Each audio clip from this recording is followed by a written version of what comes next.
নমস্কার, নবর রান্নাঘরের একটা নতুন রেসিপিতে তোমাদের সবাইকে আবার অনেক অনেক স্বাগত।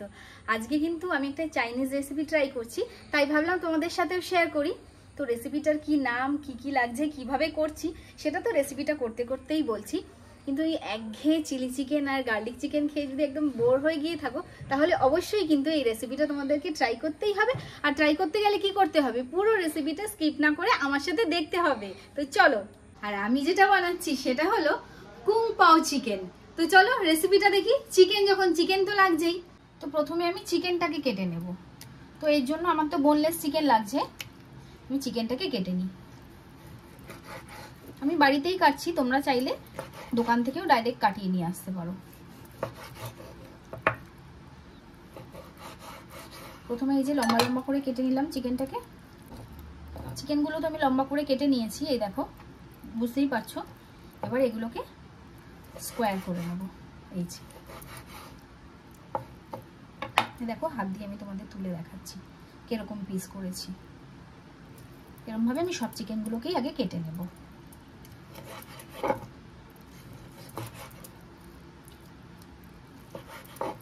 এটা এমন একটা রেসিপি যে স্টার্টারও হতে পারে, তারপর তোমার রাইসের সাথেও ভালো লাগবে, নর্মাল স্টিকি রাইসের সাথেও ভালো লাগবে। ওরা তো সবই স্টিকি রাইস দিয়েই খায়, ফ্রাইড রাইসের সাথে তো ভালো লাগবেই। আর আমার যেটা মনে হয় স্পেশালি, তুমিও বলবে, একমত হবে হয়তো আমার সাথে, নুডলস এর সাথে, চাউমিনের সাথে ভালো লাগবে কিনা, এটা অসাধারণ লাগে। তো যাই হোক, রান্না বান্না করি। চিকেন তো কাটা হয়ে গেছে, ধুয়েও নিয়ে চলে এসেছি। এবার এটাকে বোলের মধ্যে আগে ট্রান্সফার করি। আরেকবার তোমাদের দেখিয়ে দিচ্ছি চিকেনটা কিরকম ছোট ছোট পিস করে আমি কেটেছি। চিলি চিকেনের মতন বড় নয় কিন্তু, ছোট ছোট। তো চলো বাকি রেসিপিটা দেখতে থাকো। এবারে আগে প্রথমে চিকেনটাকে ম্যারিনেট করে নেব। তার জন্য চিকেনে দিয়ে দিচ্ছি নুন, গোলমরিচের গুঁড়ো, ভিনিগার, ডার্ক সোয়া সস, আর দিয়ে দিচ্ছি ওয়েস্টার সস। এবারে দিয়ে দিচ্ছি কর্নফ্লাওয়ার, আর লাস্টে দিয়ে দেবো হোয়াইট অয়েল। এবার ভালো করে চিকেনের সাথে সব মেখে নেব।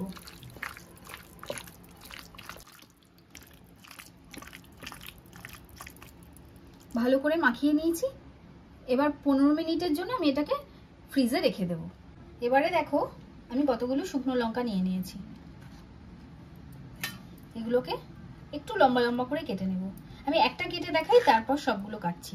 এই যে এরকম করে কেটে নেব, একটু মোটা মোটা করে। তো চলো সবগুলোই আগে কেটে নিই। এবার এর ভেতরে দানাগুলো আছে, তো এগুলোকে একটু হাত দিয়ে এরকম করে ওপর নিচ করি, দানাগুলো বেরিয়ে যাবে। বা এরকম করেও ডাইরেক্ট দানাগুলো বের করে নিতে পারো। এই দেখো মোটামুটি অনেকটাই দানা কিন্তু আমি বের করে নিয়েছি এইভাবে করে। এবারে এগুলোকে বাটিতে তুলে রাখবো। এবারে নিয়ে নিয়েছি একটা আদার টুকরো, এটাকে এরকম ভাবে সরু সরু করে কেটে নেব। এরকম ভাবেই কিন্তু সরু সরু করে কাটবো। রসুন নিয়ে নিয়েছি, রসুনগুলোকেও সেম ভাবে লম্বা লম্বা করে কেটে নেব।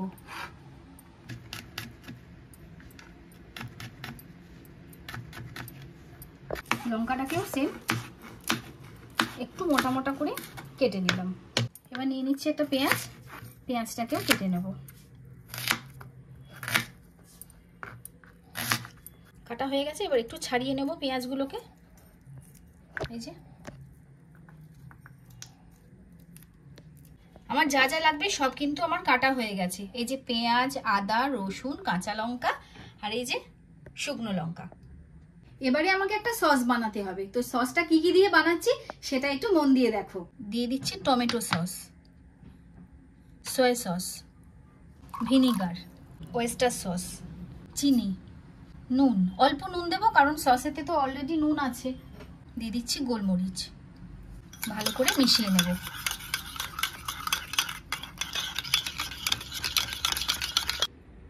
এবার আমি ফ্রাইং প্যান বসিয়ে দিয়েছি। ফ্রাইং প্যান গরম হয়ে গেছে। এবারে এর মধ্যে দিয়ে দিচ্ছি শুকনো লঙ্কা আর চিনে বাদাম। এগুলোকে ভালো করে আগে ড্রাই রোস্ট করে নেব। এবারে ফ্রাইং প্যানে তেল দিয়ে দিচ্ছি। তেল গরম হয়ে গেছে, এবারে ম্যারিনেট করে রাখা চিকেনগুলোকে কিন্তু দিয়ে দিচ্ছি, একবারেই সব চিকেন দিয়ে দেবো।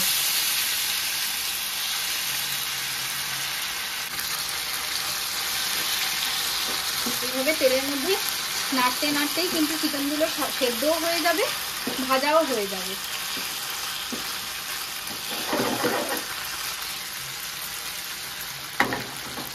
আমার চিকেন কিন্তু ভাজা হয়ে গেছে।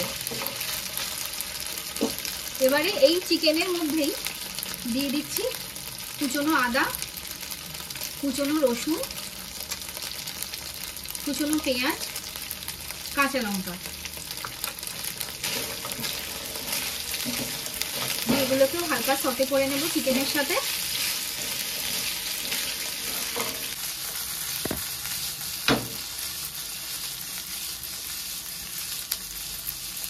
পেঁয়াজ আদা রসুন কিন্তু হালকা ভাজা ভাজা হয়ে গেছে। এবারে এর মধ্যে দিয়ে দেব শুকনো লঙ্কা আর চিনেবাদাম, যেটা রোস্ট করে রেখেছিলাম। এবারে ভালো করে আবার ভাজবো। এই শুকনো লঙ্কাটা কিন্তু তেলের সাথে ভাজা হতে হতে একটা চিলি অয়েলের ফ্লেভার দেবে পুরো রেসিপিটাতে। এই সমস্ত কিছু তো ভাজা হয়ে গেল। এবারে কি করি দেখো, ওই যে সসটা তৈরি করে রেখেছি ওটাকে এবার এর মধ্যে দিয়ে দেব। আবারও ভালো করে সসের সাথে চিকেন মিশিয়ে নিই।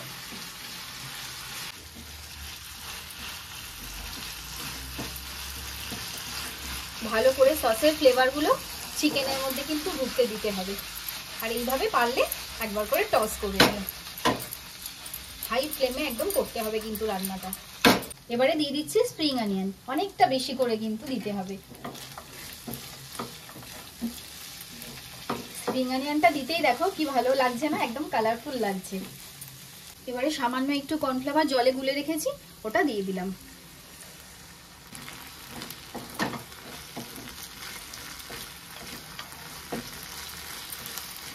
এবারে রান্না আমার কিন্তু একদম কমপ্লিট। আবারও উপর থেকে দিয়ে দিচ্ছি খানিকটা স্প্রিং অনিয়ন। আমার চিকেন কিন্তু একদম কমপ্লিট সার্ভ করার জন্য। আর আমি তো বলবো একবার হলেও তোমরা রেসিপিটা ট্রাই করো। আর অবশ্যই ফ্রাইড রাইস বা নুডলসের সাথে ট্রাই করো, আর স্টার্টার হিসেবেও ট্রাই করতে পারো। তো তৈরি আমার কুং পাও চিকেন। তাহলে কেমন লাগলো আমার এই কুং পাও চিকেনের রেসিপিটা তোমাদের? তাহলে আমার এই রেসিপিটা তোমাদের কিরকম লাগলো অবশ্যই কিন্তু আমাকে কমেন্টে এসে জানাতে হবে। আজকের মতো টাটা, দেখা হচ্ছে অন্য আরেকটা রেসিপিতে অন্য আরেকদিন। তো সবাই সুস্থ থেকো, ভালো থেকো, সাবধানে থেকো। টাটা।